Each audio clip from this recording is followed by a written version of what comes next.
Welcome to the September the 1st, 1992 taping of It Happened in Grand Prairie, as we bring you the history of Grand Prairie, Texas, with some of the people that have made history. We are delighted to bring you our segment number 177, featuring the Don Jensens, Mr. and Mrs. Don Jensen. And we want to welcome to the dais today, Reverend Don. I'm telling you, it's a great pleasure to be with you. We certainly appreciate it, and it's a real blessing to be here. Wonderful. And his beautiful wife, Vi Jensen. Vi, welcome, my dear. Thanks, Ruthie. So good to be with you again. Wonderful. All right, we must get this history show off to a good start by establishing our genealogy and letting us get a little bit better acquainted with you and our viewing audience. And let's begin with the Reverend Don, if you'd look out into your camera, and tell us your genealogy about your parents and your family. Would you do that? Dad and mother were both born in a town near Copenhagen, Denmark. I am full-blooded Dane, and one day, Mother was standing on a large balcony looking over a huge crowd down in the audience, and a young man walked in from a door on one side, and she had never seen him in her life. She looked down and saw him and said, "There comes my husband." And sure enough, they were married later. And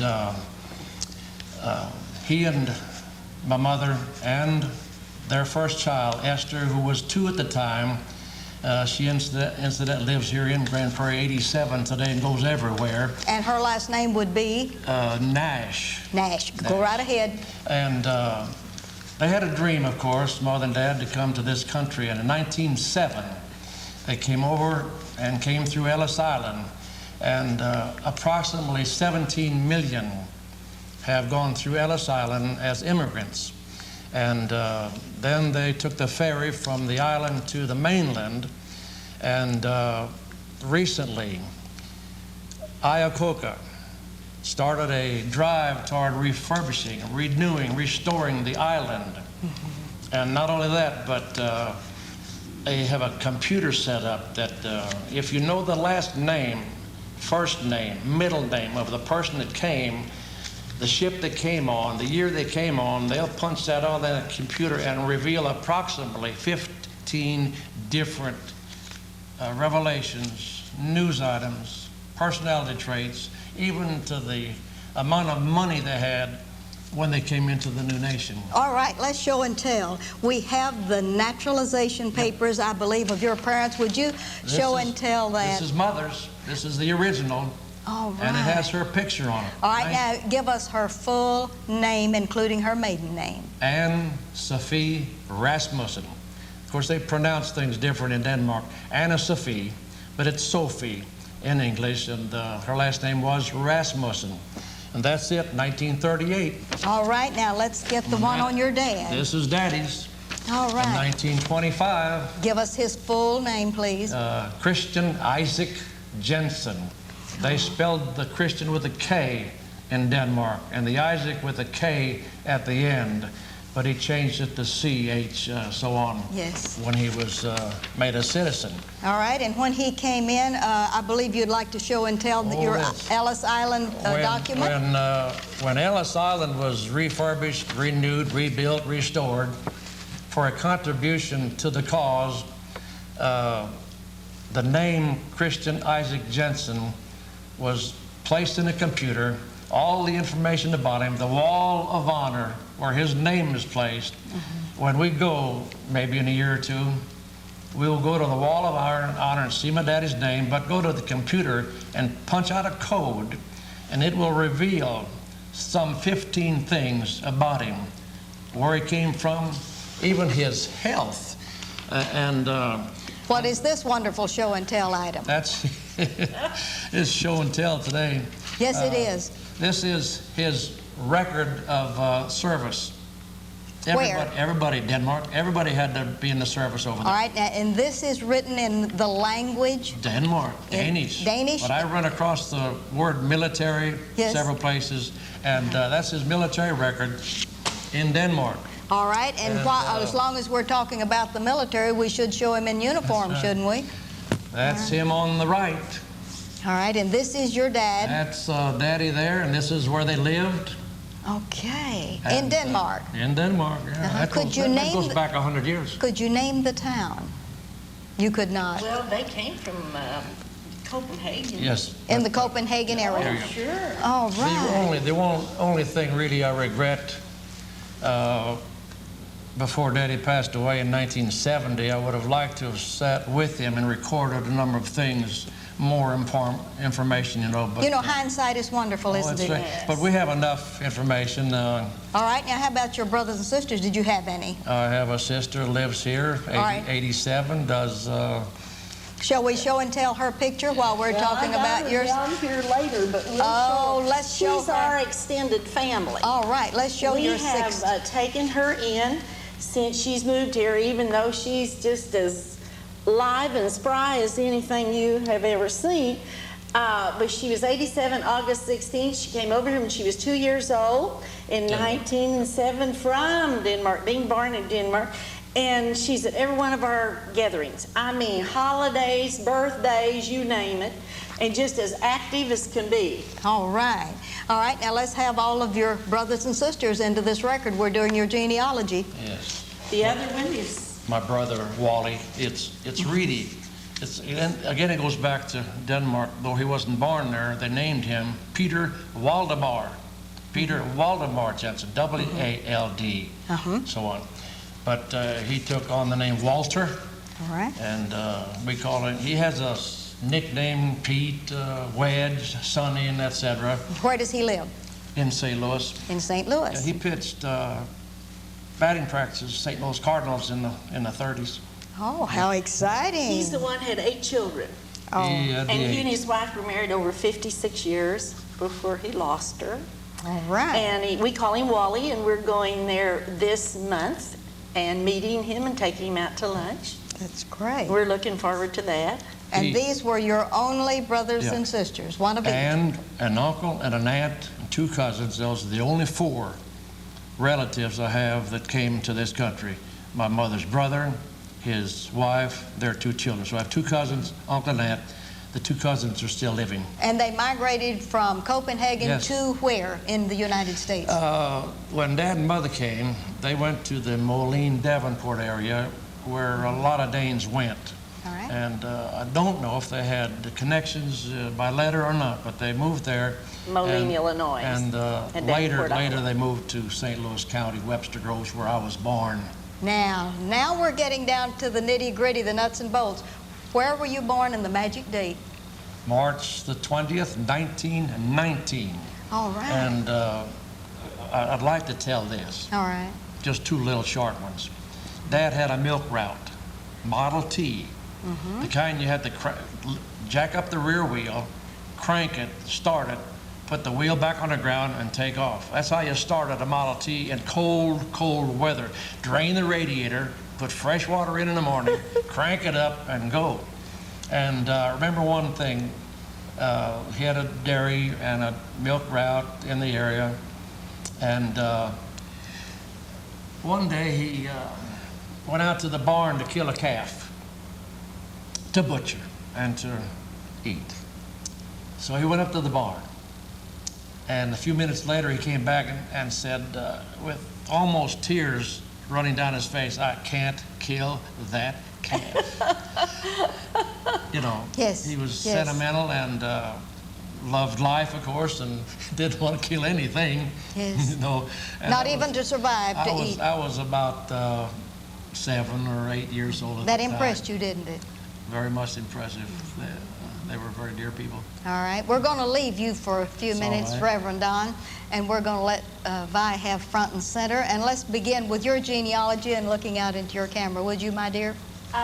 My father was Roy Edgar Lewis, and he was a farmer. And mother was Viola Lillian Magruder Lewis. And her dad, as mother, was a granddaughter of John Quincy Adams. And her name was Abigail, too. And they've had a lot of fun about looking at her picture. Even my son-in-law says I look like her. But anyway, they had 9 children, 8 living. I had brother Harold And he was born in 1906. Mom and Dad married in 1905. And he was born in 1906, and we kept him a long time. We lost him in 1987. Then I had a sister, Algie Ann, 2 years later, Zella Christina, 2 years later, Golden Elizabeth, 3 years later, Mary Juanita, 2 years later, and about 5 years later, Bessie Aline, then 3 years later, James William, and 4 years later, me. You're the baby doll. I am the baby, and that was my nickname, Baby Doll, because I even had brothers and sisters that were married when I was born, and so I was the last one. All right, give us the magic date and place of your birth. Okay, I was born at Leesburg, Missouri, near the second largest cave in the United States, Onondaga Cave, June 2nd, 1927. I hit the magic 65 this year. All right, and the place in Missouri? Leesburg. Leesburg, Missouri. All righty, and then as you were growing up in Leesburg, you said your dad was a farmer. Did you get involved into the farming life in any way? Quite a bit. Don teases me because I won a hog calling contest when I was on the farm in Potosi, Missouri. And Dad's health failed when I was 15. We had to move to St. Louis. It was quite a cultural change.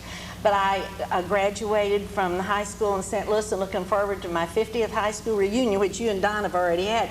Mine will be in 1994. All right. Now, you are graduated from high school. You're in St. Louis. How did you meet this illustrious young man, or would you like to tell that? I think I'll pass on this one. I'm going to let her tell a little, and I'll add something to it. All right, and we want the pictures of you all, if you would show I'll let him hold his, and I'll hold mine. This is when we met. Where did you meet? I was working at Frank Adam Electric Company, and his only male cousin that had come from Denmark he told you about, yes, Elmer Rasmussen, was one of my bosses. And he'd already been home on leave a week from the Navy, and we met February 28th, 1945, became engaged within a week, met on a blind date, and then 3.5 months later when I turned 18, I traveled 2,300 miles, stepped off of the train, June 22nd, 1945, and married him the 7th time we ever laid eyes on each other. Yes. And we celebrated 47 years this June. This is our engagement pictures to each other. All right. And tell me about your career as far as a military man, as a sailor. Where did all this happen? I was working at Curtis Wright Airplane Factory in St. Louis, their aircraft plant, and had several exemptions because it was airplanes, yes, and war-related, you know. And then I got notice that I wasn't going to have another 6-month exemption. And I knew that the Army was right around the corner, you know. Right. Nothing wrong with the Army, nothing wrong with the Air Force, nothing wrong with anything like that. CBs or anything. I went to the Navy. All right. And enlisted in the Navy and was taken in immediately, and went to Naval Air Station up and above Chicago in November for 30 days without hot water. Just, they were building it at the time. No hot water. I think they might have done it on purpose. I don't know. You know, early training. And we showered and shaved in the water from the cold water faucet. That's all. Can you believe in the Chicago area in the winter? In November. All right, and is this where Vi came to meet you, to marry you? No. No? I spent 9 months at Navy Pier. That's off the downtown area of Chicago that was taken over by the Navy for training. And then after some 9 months there, I was transferred with my company to Seattle, Washington. That's where the wedding took place. I spent 27 months there and never saw a boat except docking down at Seattle, you know. Yes. Never went on a boat. We were installing radar equipment, which was new then. Yes. And all we did was install radar equipment. And I took a ferry to Bremerton to be discharged. That's the only boat ride I had. All right. And home on a leave. From there is when I met her, see. And And she came out to Washington State. Over 2,000 Seattle. miles Yes. on a slow train overnight, 3 nights or so in 2 days. And All right, when you were discharged, where did you go?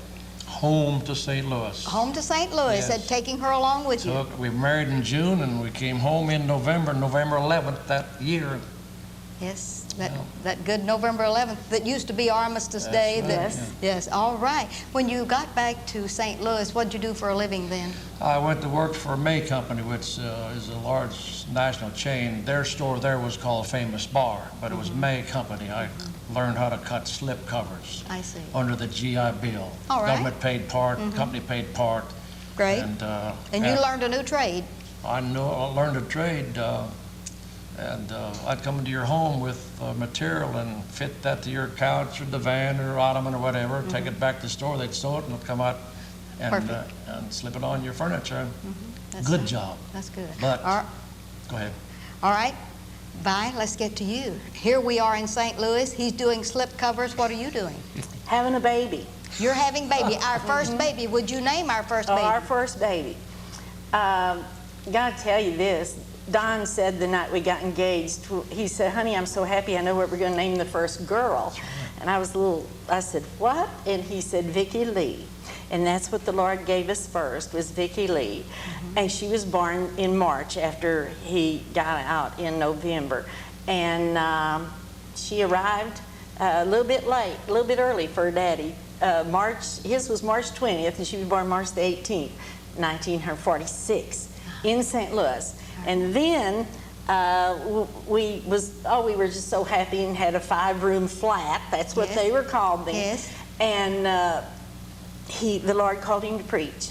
All right, now let's get back to the preaching. Yes, ma'am. All right, and did That's- all of this happen in St. Louis? Yes. All right, and then Real quick, an exertion. That first place we lived, we shared the kitchen with 2 other families. that sounds And exciting. our refrigerator was an orange crate out the window. This is Yeah, fun. that's a fact. Our fridge was an orange crate sitting outside the window. We had one room, and one couple had the kitchen from 4 to 5. They had to go in and cook, clean up, and be completely out there. Another couple had it from 5 to 6, and another couple 6 to 7. And since Don didn't have a job, and we were living then on what they paid back then, $20 a week, we had it from the early one. We had the 4 to 5. Good. All right, now tell me about preaching. Where did it bring you? I surrendered to preach in St. Louis in 1949. All right. And On my birthday, by the way. I could take it to the warehouse.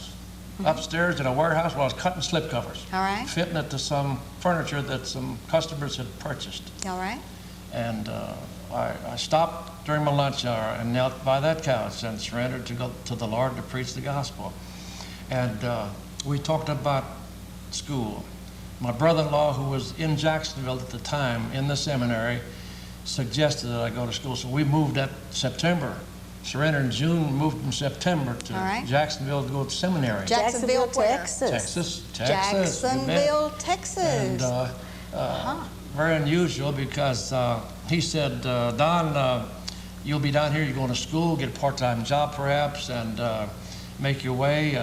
Don't expect to be called to church. Somebody might invite you to fill in. But the 11th time that I preached was at a church that was voting on a pastor. And amazing, I never have gotten over it. That church, on the 11th time I preached any place, voted unanimous to invite bring you me in. to be their pastor. And tell us the name of that congregation. Martin's Prairie Baptist Church down out of Iola below Madisonville. In what county? Navasota, west of Grimes. Grimes. It was near Navasota And, Bryan and Ahern. 135 miles one way down there, half-time, 3 services a weekend, every other weekend. See, we had Yes. half-time churches back in the 20s, Yes, 30s. and yes, know, you did. And that was exciting. Oh, yes. Absolutely. The Lord called him to another half-time church Yes, then two- at Sulphur two of Springs, Texas. 2 of them. At the So- same time or Yes. right Yes, after the that? other 2 weekends The at other- another church. We were So going different. That's how it all started, and incidentally, every time that I felt impressed to leave, another church called. I went one time to one church at a time, was called and moved. And every time she was right there with me and said, let's go. All right. Let's go. We're going to let you rest a minute. Here we are preaching all over East Texas, but I need to get back to Vi. I need to talk about the next child. Is the next child here, or is that 5 years down the line? No, and do you want to see the pictures of them now? I would like to see. Let's do Vicky. But let's talk Okay, Ron. Let's talk about Ron. Ron Jensen, Ronald Lynn Jensen. All right. We wanted a baby for 2 years and finally found out he was on his way. And back then they didn't have sonograms, they didn't tell you. And Don wanted a boy so bad. And he was born December 27th, 1950, almost 5 years after Vicky. And after he was born, the head nurse, Minnie, came out and said, Reverend Jensen said, the baby is here, and said, we'll give you 3 guesses. The first 2 don't count. And he just hollered. He just knew he had a boy. Knew he had to have a boy. Yes. All right. And Ron lives here in Grand Prairie. Oh, he does. But now let's get out the pictures then. We know you have 2 children, but we know they have families, and we want to start with Vicky. Let's do Vicky. This is Vicky when we moved here. This is her high school graduation picture. This was, what high school? It's Grand Prairie. She's a gopher. Gopher, Ron and her both. All right. We really had something wonderful. They both graduated here. They both married here, and all of that good stuff. Right. And this is her when she graduated. This was the announcement the next spring of her engagement that came out in the paper. Now, this is Thomas, her husband, right here. Thomas whom? Thomas Edward Black Jr., and he's from McNeil, Arkansas, with his parents, and then Don and I. And this is her family now. But I wanted to do it in order. Vicky had Steve, which was our first grandchild, and this is his lovely wife, Cindy. Then she had Christy. This is Christy. And Christy, right here, Steve, and he was in the Navy 6 years, in Desert Storm. Came home, they moved back here, they're in Arlington. They all live in Arlington. Christy's going to college and becoming a pediatric nurse. Steve's going to college and becoming an engineer. And then this is their family now, this right here. And I brought this one because this is Don and I with our 2 children. And then I'll show you our Ron. This is Ron when we moved here. This is Ron. He was 12 going on 13. And this is his graduation picture from high school. This is his picture from college. This is his lovely wife. He married a local girl, Becky Hyde. This is their family. This is his 3 children, Eric, Jennifer. Eric's a pre-med student, 2nd year at Baylor. Jennifer's a junior at South Grand Prairie, and then Nicole. And Nicole is where? Nicole is at Truman. At Truman Middle School. At Truman Middle School. And this is Ron and Jennifer again, and this is our Ron. And then when he was installed as Rotary President at the banquet.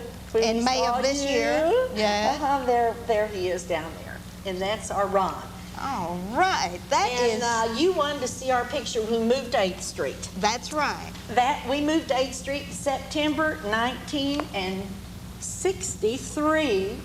And the reason mine's in here, I told you, I was elected National WMA President.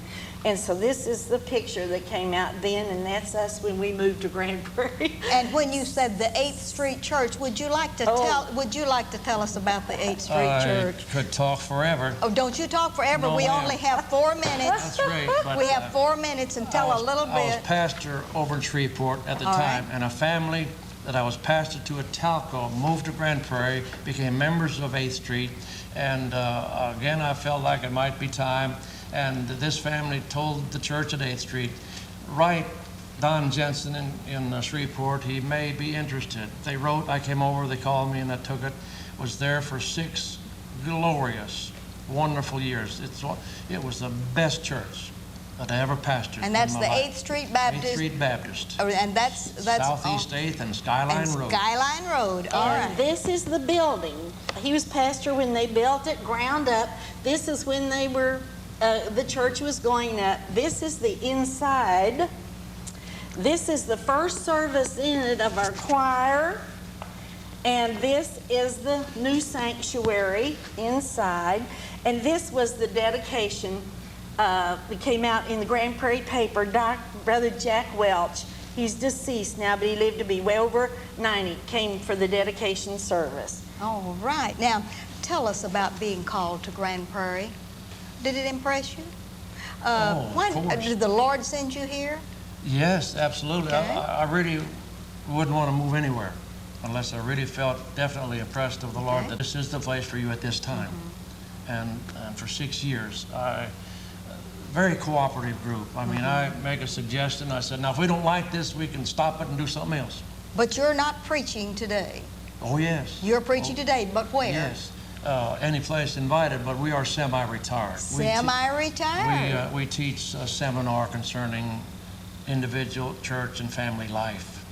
And 8th Street was where I was, what I was called in. We were called into this we're in now, except for drug work for a while. We don't have time to cover that today. We're going to talk a little bit about drug work. We're going to get back with Vi for about 1 minute. While he's doing all this preaching and everything, I know what you've been doing with the PTA and this community before anyone else in the world hardly thought about drugs. Tell us, Vi.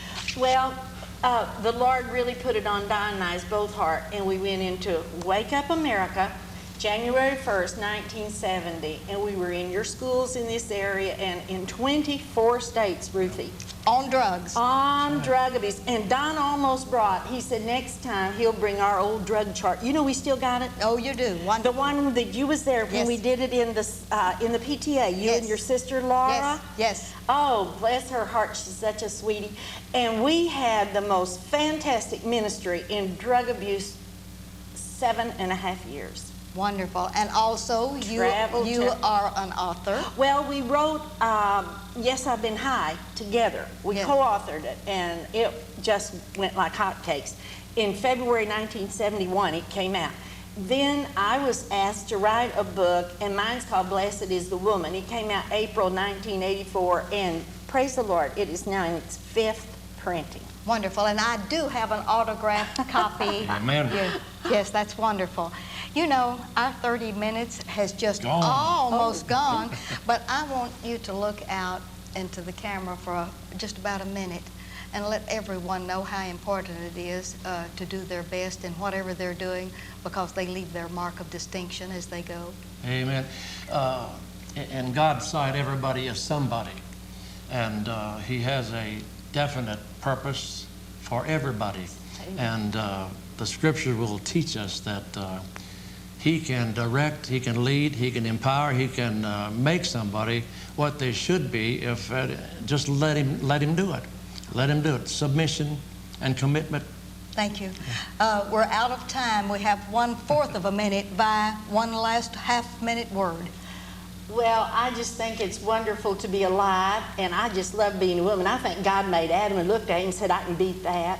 And I just love being a woman, and I teach seminars to women all over. I love my man, but I adore being a woman. Be what God made you. Thank you all for being with us today. And remember, this is Ruthie Jackson reminding you that history is as we live and do. Thank you for having us. Thank you all.